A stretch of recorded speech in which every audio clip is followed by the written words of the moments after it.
जैसे कि गाइस आप लोगों को पता ही है, गुरु और शिष्य का जो रिश्ता होता है काफ़ी पवित्र होता है।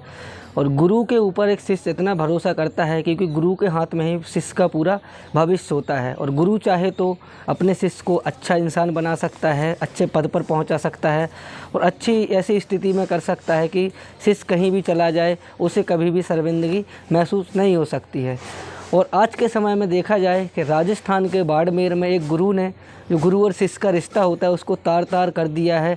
अपने ही के स्कूल की 9वीं की छात्रा के साथ ऐसे शर्मनाक हरकत की है कि जिसे सुनकर वहाँ के क्षेत्र के जितने भी लोग हैं सभी लोग दंग रह गए और यह सोचने पर मजबूर हो गए कि गुरु और जो शिष्य का एक रिश्ता होता है काफ़ी ज़्यादा एक ऐसा रिश्ता होता है कि जो भक्त और भगवान के बीच में रिश्ता होता है, ऐसा रिश्ता होता है। ऐसे रिश्ते को एक गुरु ने तार तार किया है और अपनी ही खुद की मतलब स्कूल की जो 9वीं की नाबालिग छात्रा थी, जो 9वीं क्लास में पढ़ा करती थी, उसके साथ उसने रेप जैसी घटना को अंजाम दे दिया है। तो नमस्कार, आदाब, सत श्री अकाल। मैं आपका अपना दोस्त संजय आज आप लोगों के बीच में एक ऐसी स्टोरी लेकर आया हूँ जिसे सुनकर आप लोग दंग रह जाएंगे और ये सोचने पर मजबूर हो जाएंगे कि गुरु और जो शिष्य होते हैं एक ऐसा पवित्र रिश्ता होता है कि जैसे एक माँ बाप का रिश्ता होता है। और इतने पवित्र रिश्ते को कैसे कोई तार तार कर सकता है? वो हैवान ही होगा, एक गुरु के भेष में हैवान ही छुपा होगा जिसने एक नाबालिग 15 वर्ष की बच्ची के साथ इस तरीके का कृत्य घटित किया और उसे बहला फुसला करके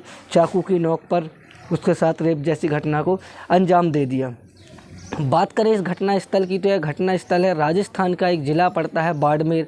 वहाँ का एक गांव होता है, गांव का नाम होता है, जो गांव का नाम नहीं पता है, इसमें नहीं दिया गया है। वहाँ पर एक, जैसे कि अभी मैंने आपको बताया कि वहाँ पर थाना जो वहाँ का था वो था बासाखेरा। उसी के बगल में एक गांव था, उसका नाम नहीं बताया गया है। इसमें इस स्टोरी में नाम का नहीं पता चला। मैंने गूगल किया तो नाम नहीं दर्शाया गया है, ना ही लड़की का नाम दर्शाया गया है, ना ही लड़की के पिता का नाम, ना ही उस टीचर का नाम दर्शाया गया है। तो गाइस मैं कुछ नाम अपने तरीके से बता दूंगा, सभी नाम काल्पनिक हैं, वो नाम नहीं है।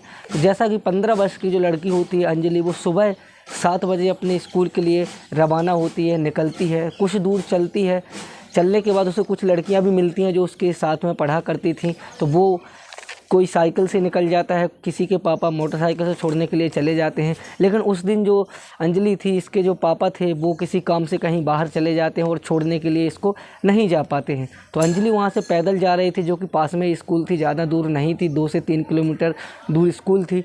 तो वहाँ से उसी स्कूल का एक सरकारी टीचर जो है वो अपनी कार से आता है और अंजलि को लिफ्ट देने के बहाने इसके साथ दुष्कर्म जैसी घटना को अंजाम दे देता है। अंजलि को बिठा लेता है, कहता है चलो मैं स्कूल ही जा रहा हूँ, आपको स्कूल में छोड़ दूंगा। तो अंजलि भी टीचर है, टीचर एक भगवान का रूप होता है, भगवान समान होते हैं। तो टीचर पर विश्वास करके अंजलि उसमें बैठ जाती है और अंजलि उसमें बैठने के बाद वो बगल वाली सीट पर ही अपने बिठा लेता है अंजलि को, जो कि एक 15 वर्ष की नाबालिग लड़की होती है, उसको बिठा करके वो ले जाता है। जैसे ही स्कूल निकल जाती है तो स्कूल निकलने के बाद अंजलि छटपटाने लगती है कि सर स्कूल तो निकल गया, आप मुझे कहाँ लेकर जा रहे हो? लेकिन सर एक भी नहीं सुनता और एक सुनसान जगह पर ले जाता है और अंजलि के ऊपर चाकू लगा लेता है और कहता है अगर तुमने मेरी बात नहीं मानी तो मैं तुम्हें जान से मार दूंगा।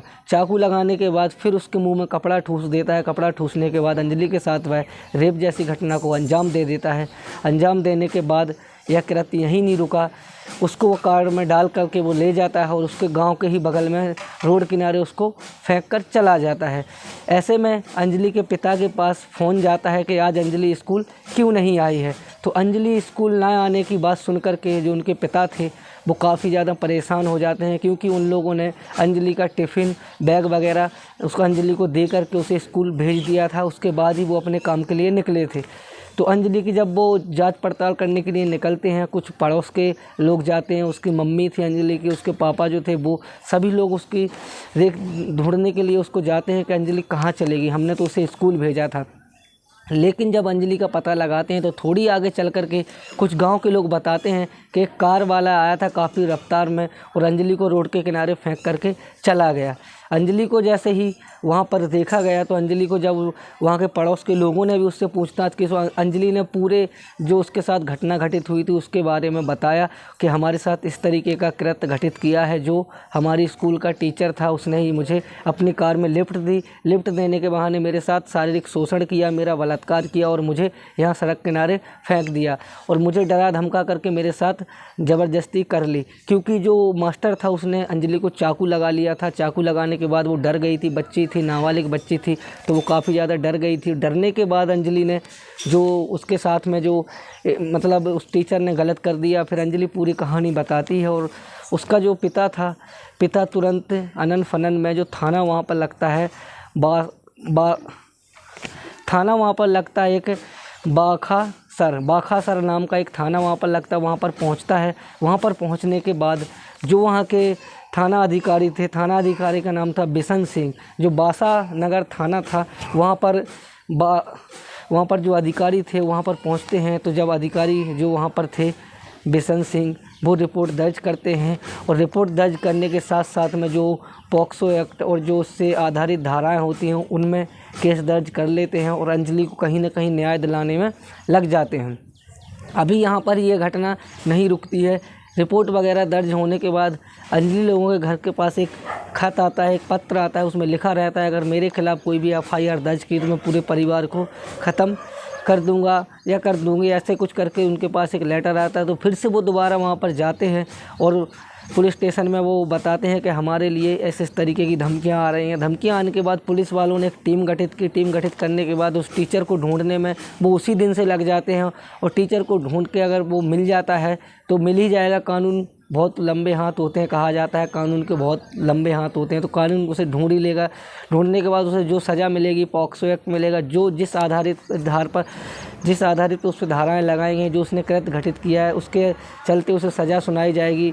लेकिन सज़ा तो उसे मिल जाएगी, सज़ा काट के वो आ भी जाएगा। लेकिन जो एक नाबालिग लड़की थी जिसकी भविष्य अंधेरे में ढकेल दिया, उस टीचर जो होते हैं भगवान का रूप होते हैं, जो टीचर और बच्चों का जो रिश्ता होता है भगवान का रिश्ता होता है, शिष्य गुरु का, इतने बड़े रिश्ते को इन लोगों ने तार किया है। ऐसे में कोई भी शिष्य अपने टीचर पर विश्वास नहीं करेगा और जो बच्चियां ख़ास तौर पर होती हैं वो अपने टीचर पे कभी भरोसा नहीं करेंगे। इस तरीके का कृत्य कैसे घटित कोई टीचर कर सकता है? टीचर का एक दर्जा होता है, सबसे बड़ा दर्जा होता है। जो टीचर होता है अपने बच्चों का भविष्य बनाता है, लेकिन यहाँ पर एक टीचर ने अपने खुद के ही बच्चे का भविष्य अंधकार में डाल दिया और उसके साथ घिनौना कृत्य घटित कर दिया। तो मेरा यह स्टोरी सुनाने का उद्देश्य किसी की भावनाओं को ठेस पहुँचाना नहीं था, ना ही किसी को बदनाम करना था। मेरा बस उद्देश्य आप लोगों को जागरूक करना है कि आप लोग जागरूक रहें, किसी पर भरोसा ना करें, क्योंकि आज के समय में किसी का भरोसा नहीं किया जा सकता। हर एक भेष में कोई ना कोई हैवान छुपा बैठा है, कोई ना कोई भगवान छुपा बैठा है। बुरे वक्त में कोई अगर आपकी मदद कर दे तो वो भगवान का रूप हो जाता है, और कोई अगर आपके साथ इस तरीके के घिनौने कृत्य कर दे, कोई चोरी डकैती रेप ऐसी घटनाओं को अंजाम दे दे, तो वो हैवान ही होता है। और आए दिन ऐसी घटनाएँ कई घटित होती रहती हैं और हर एक जगह ये घटनाएँ घटित होती हैं। और आए दिन न्यूज़ चैनलों पर हमें सुनने को मिलता है कि किसी 5 साल की बच्ची के साथ रेप जैसी घटना घटित हो गई, किसी 2 साल की बच्चे के साथ रेप जैसी घटना घटित हो गई। लेकिन इस केस में अभी भी जांच पड़ताल चल रही है। जैसे ही मुजरिम पकड़ा जाएगा उसे सज़ा सुनाई जाएगी, कोर्ट में पेश किया जाएगा।